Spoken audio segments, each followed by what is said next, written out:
नमस्कार। आज हम संस्कृत भाषा में वर्ण विचार लेकर आपके सामने प्रस्तुत हुए हैं। वर्ण विचार जो कि भाषा की प्रथम इकाई है, सूक्ष्मतम इकाई है, जिसका कभी नाश नहीं होता, जिसके कभी सार्थक खंड नहीं होते, उस इकाई को वर्ण कहते हैं। जिसकी संक्षिप्त जानकारी हमने इससे पहले वाले वीडियो में देने की कोशिश की थी।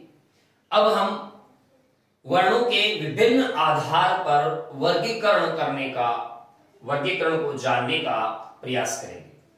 तो सबसे पहले हम बात करते हैं वर्ण विचार की। यहां पर आज इस वीडियो में आपको दिखाया जाएगा माहेश्वर सूत्र से वर्णों का सामान्य वर्गीकरण। माहेश्वर सूत्र की संख्या 14 है। कहते हैं कि भगवान शंकर ने कभी डमरू बजाया था और उस डमरू से निकलने वाली ध्वनियों को महर्षि पाणिनि ने सूत्रबद्ध किया और 14 सूत्रों में उसको बांटा। 14 सूत्रों में विभाजित करके अपने महान ग्रंथ अष्टाध्यायी की रचना की, जो कि संस्कृत व्याकरण के लिए एक मील का पत्थर साबित हुई और आज तक अष्टाध्यायी संस्कृत व्याकरण ज्ञान पिपासुओं के लिए एक भगीरथी के समान उपलब्ध है।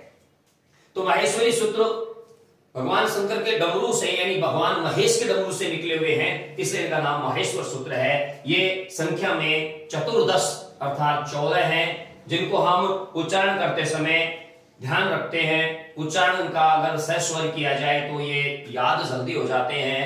अयोण रेल रिके ए ओंग आय औच हय वरट लण यम गणनम जवय गण दस जब गण दस खो झट तचट तहु कपय शस सरहलो। ये 14 माहेश्वर सूत्र है। दोस्तों देखिए, इसमें मैंने 4 जगह गोले लगाए हैं। इनमें आपको सबसे पहले जानने की बात यह है कि ये दो हैं निर्णय। कई बार गूढ़ प्रश्न पूछ लिए जाते हैं, आंतरिक प्रश्न पूछ लिए जाते हैं। या ऐसा पूछ लिया गया कि माहेश्वर सूत्रों में इत संज्ञा 2 बार किसकी हुई, 2 बार इत संज्ञा किसकी हुई, तो वो है ण वर्ण की। ण वर्ण इसमें 2 बार आया है। दूसरी बात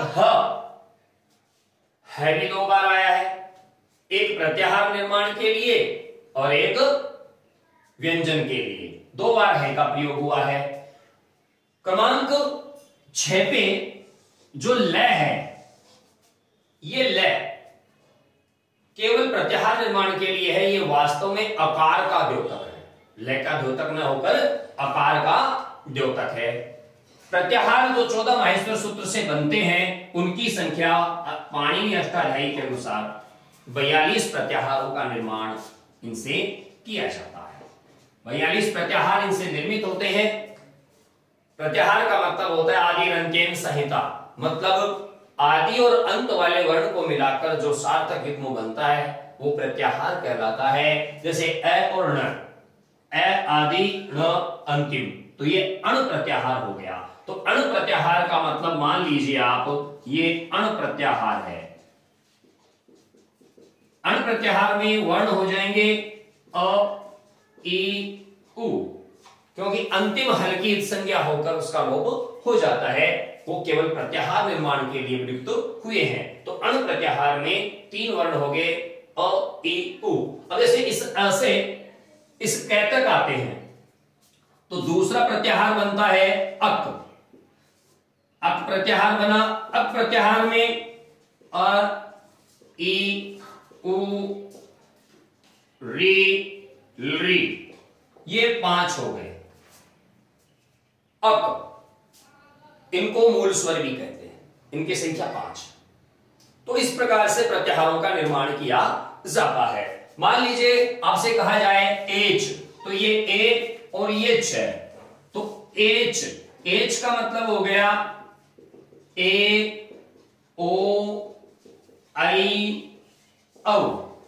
तो एच की संख्या हो गई 4। अगर कहा जाए कि अच प्रत्याहार, तो देखिए ये अ और ये च, ऐसे लेकर च तक, तो ये हो जाएंगे देखिए अ, ई, उ, री, री, ए, ओ, आई, औ। तो इनकी संख्या हो गई 3, 3, 6 और 3, 9। तो पाणिनि के अष्टाध्यायी में जो माहेश्वर सूत्रों में वर्णित स्वरों की जो संख्या है, अच का मतलब हो गया स्वर। पाणिनि अष्टाध्यायी के अनुसार जो स्वरों की संख्या है वो 9 है। लेकिन ह्रस्व दीर्घ प्लुत के हिसाब से इनको जब आगे बढ़ाते हैं, हम इनके दीर्घ रूप भी काउंट करते हैं, तो ये हो जाते हैं 13। जैसे ए है तो ए का दीर्घ रूप हो गया आ, ई का दीर्घ रूप हो गया ई, उ का दीर्घ रूप हो गया उ। तो कितने बढ़ गए? 1, 2, 3। फिर आ गया री का दीर्घ रूप हो गया री, ये 4। तो बढ़ गए 1, 2, 3, 4 स्वर बढ़ गए। तो बाकी 9 में 4 जब हम जोड़ेंगे तो ये हो जाते हैं कुल स्वर 13। इनके दीर्घ रूप को शामिल करते ही ये हो जाते हैं 13। लेकिन अगर आपसे पूछ लिया जाए कि पाणिनि के अष्टाध्यायी में वर्णित स्वरों की संख्या है, तो आप बताएंगे 9। पाणिनि अष्टाध्यायी के अनुसार स्वरों की संख्या है तो आप बताएंगे 13। और वर्णमाला में कुल स्वरों की संख्या है तो आप 20 या 21 बताते हैं, जैसा कि हमने पहले वाले वीडियो में देखा था। क्योंकि इसमें फिर प्लुत स्वर भी इसमें जुड़ जाएंगे। इन 13 में प्लुत स्वर भी जुड़ जाएंगे। प्लुत किस किस का? एक प्लुत, दूसरा प्लुत ई का, तीसरा प्लुत उ का, चौथा प्लुत री का, पांचवा प्लुत ए का, छठवां आई का, सातवां ओ का, आठवां औ का। तो ये हो गए 13 और 8 प्लस 13 ये हो जाते हैं 21।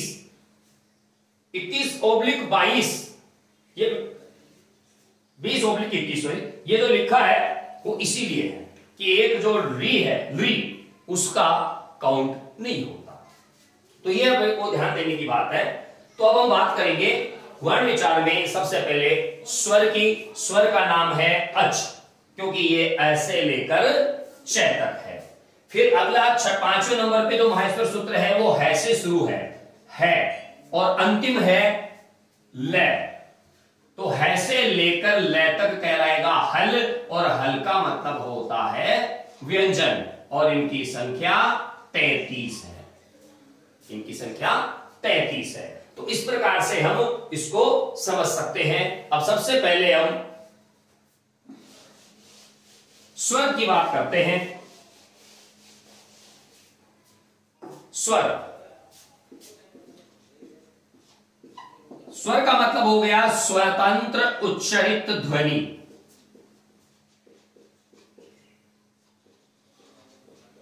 स्वर का मतलब हुआ स्वतंत्र उच्चरित ध्वनि, अर्थात वह ध्वनि जिसका उच्चारण स्वतंत्र रूप से बिना किसी की सहायता से किया जा सकता है, उसे हम स्वर ध्वनि कहते हैं। अष्टाध्यायी में जो स्वर हैं वो हैं 9, और अगर कुल की बात करें, दीर्घ रूप शामिल कर लिया जाए तो इनकी संख्या हो जाती है 13। तो ये स्वर है 13 है। अब इन 13 स्वरों को हम कैसे समझ सकते हैं? सबसे पहले हम यहां पर बात करेंगे मात्रा। मात्रा के आधार पर। मात्रा का मतलब होता है उच्चारण का कालमान। उच्चारण का कालमान। उच्चारण के कालमान से मतलब है किसी भी स्वर के उच्चारण में काल यानी समय का मान यानी मात्रा जो लगती है, कितना समय लगेगा, कम समय लगेगा, ज्यादा समय लगेगा, बहुत ज्यादा समय लगेगा, उसके आधार पे स्वरों को 3 भागों में बांटा गया है। एक ह्रस्व, दूसरा दीर्घ और तीसरा प्लुत। इनको 3 भागों में बांटा गया है। ह्रस्व, दीर्घ, प्लुत। उच्चारण में लगने वाले समय अर्थात मात्रा के आधार पर स्वरों का 3 भागों में विभाजन किया गया है। तो इसका मतलब ये हुआ कि मात्रा किसे कहेंगे? उच्चारण के कालमान को, स्वरों के उच्चारण में लगने वाला समय। और उसके आधार पे स्वर के 3 प्रकार हैं, ह्रस्व, दीर्घ, प्लोत। अब बात कर रहे थे हम मात्रा की, कितना समय लगेगा? क्योंकि हम यहां पर मिनट 2 मिनट ऐसा तो प्रकट कर नहीं सकते, इसको बांध नहीं सकते शब्दों में, तो इसके लिए यहां पर शब्द दिया गया है मात्रा। तो अगर एक मात्रा का समय लगता है तब उस स्वर को कहा जाता है एक मात्रिक।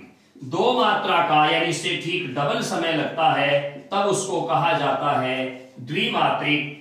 3 मात्रा यानी उससे ठीक 3 गुना समय जब लगता है तब उसको कहा जाता है त्रिमात्रिक। एक मात्रिक स्वर, द्विमात्रिक स्वर और त्रिमात्रिक स्वर। एक मात्रिक स्वर की जब हम बात करते हैं तो देखिए जो मूल स्वर है वो सारे के सारे एक मात्रिक।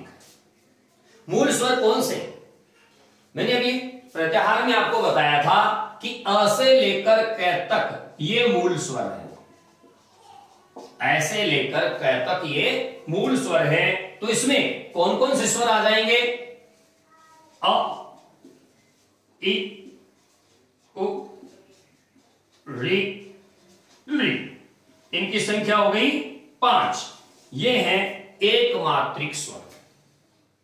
ध्यान से समझिए, अ, इ, उ, रि, ली, क और न, ये दोनों इत्संज्ञक है, ये गिनती में नहीं आते हैं। अब हम बात करते हैं किसकी? द्विमात्रिक स्वर की। अब इनके अलावा जितने भी स्वर हैं वो सारे द्विमात्रिक। फिर आप सब कहेंगे त्रिमात्रिक, त्रिमात्रिक कोई भी हो सकता है। तो इनके अलावा जितने भी हैं उनकी जब हम चर्चा करेंगे तो वो कौन कौन से हैं वो देखिए आप। द्विमात्रिक में अ के बाद में आ, ई, उ, री, ए, आई, ओ, औ। तो ये हो गए 8 और ये है 5। 8 और 5 13 है, तो कुल हो गए 13। 5 एक मात्रिक स्वर, 8 द्विमात्रिक स्वर। त्रिमात्रिक स्वर का मतलब होता है जिनके उच्चारण में सामान्य से 3 गुना ज्यादा समय लगता हो। और त्रिमात्रिक स्वर का सिंबल ये है, इस सिंबल से, इस चिन्ह से इसे अभिव्यक्त किया जाता है। तो समझिएगा, त्रिमात्रिक स्वर, सारे स्वर त्रिमात्रिक हो सकते हैं, समस्त स्वर त्रिमात्रिक हो सकते हैं। जैसे ये आ भी हो सकता है, ये हो गया आ। ये ई भी हो सकता है, ई। ये ए भी हो सकता है, ए। इनमें से कोई सा भी हो सकता है, केवल री वैकल्पिक है। ध्यान से दीजिएगा, केवल री वैकल्पिक है। मूल स्वर की जब हम बात कर रहे थे यहां पर अष्टाध्यायी में 9 में से री को वैकल्पिक कर दीजिए, बचे कितने? 8। 8 और 13 कितने हो गए? 21। इसलिए ऑब्लिक आता है इसमें, हमेशा ऑब्लिक का प्रयोग किया जाता है। 21 या 20, जो भी इसमें 21 या 22। तो एक मात्रिक स्वर, द्विमात्रिक स्वर और त्रिमात्रिक स्वर। मात्राओं के आधार पर स्वरों को 3 भागों में बांट सकते हैं। इसके लिए एक सूत्र है, उकारो झस्व दीर्घ प्लोतः। उकारो झस्व दीर्घ प्लोतः, ये एक सूत्र है। ये क्या कहता है? कुक्कुट की बांग में, मुर्गे की बांग में जो उ का उच्चारण होता है उसमें काल, जो समय लगेगा क्रमशः, उसी को ह्रस्व अच, उस अच यानी स्वर को ह्रस्व दीर्घ प्लुत की संज्ञा दी जाएगी। तो कुक्कुट की बांग आपने सुनी होगी, उसको शब्द से जब लिखा जाता है तो ऐसे लिखा जाता है,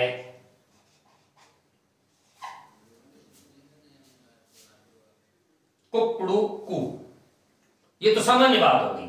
लेकिन जब उसको उसी की भाषा में, उसी की बोली में हम बोलने का प्रयास करेंगे तो आप आसानी से देख सकते हैं कि इसमें बिल्कुल कम समय लगेगा, इसमें दुगुना समय लगेगा और इसमें तिगुना समय लगेगा।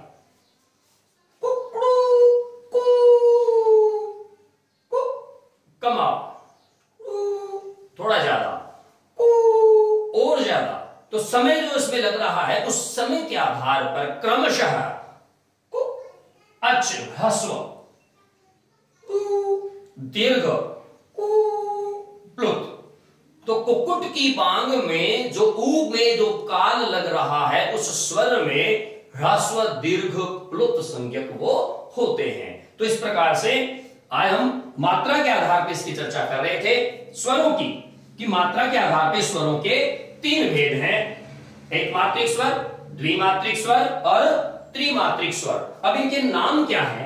एक मात्रिक का मतलब हो गया कि वो ह्रस्व स्वर है, एक मात्रिक यानी ह्रस्व स्वर, द्विमात्रिक यानी दीर्घ स्वर, त्रिमात्रिक का मतलब प्लुत स्वर।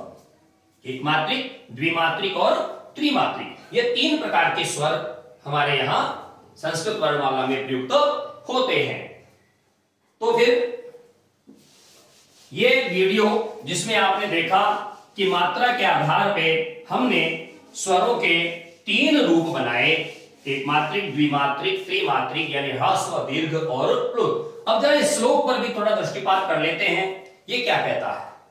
एक मात्रो भवेद् ह्रस्वो द्विमात्रो दीर्घमुच्यते, त्रिमात्रस्तु प्लुतो ज्ञेयो व्यंजनं चार्धमात्रिकम्।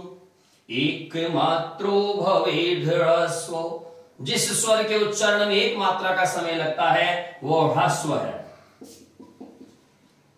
इसलिए ह्रस्व को एक मात्रिक भी कहते हैं।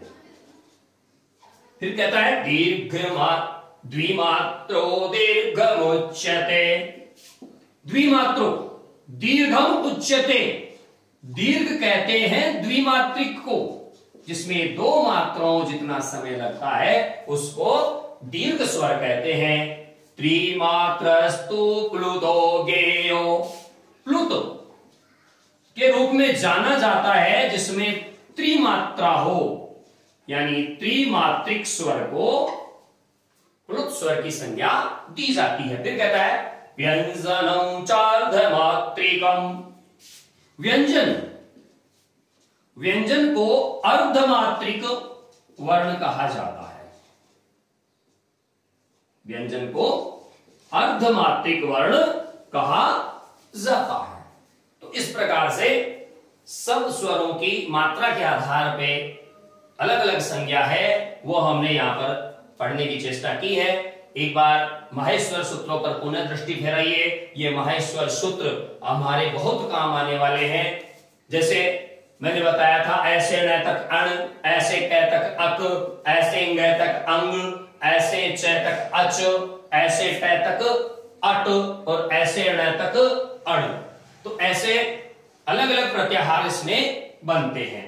जैसे ई से शुरू करते हैं, इण, इक, इंग, इच, इट, इट और इक। हमने सूत्र सुना होगा यण संधि का, इको यणची। इको यणची सूत्र क्या कहता है?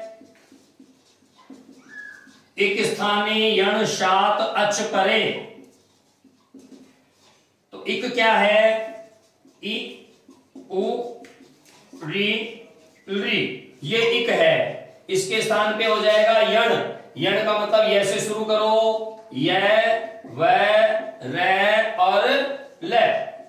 ई उ री के स्थान पे य, व, र, ल। तो माहेश्वर सूत्र संधि के लिए बहुत कारगर है, इसको याद करना, तभी हम संधि नामक जो बिंदु है ढंग से पढ़ पाएंगे। तो स्वरों के अगले वर्गीकरण के साथ हम आपके सामने फिर से हाजिर होंगे। तब तक के लिए नमस्कार।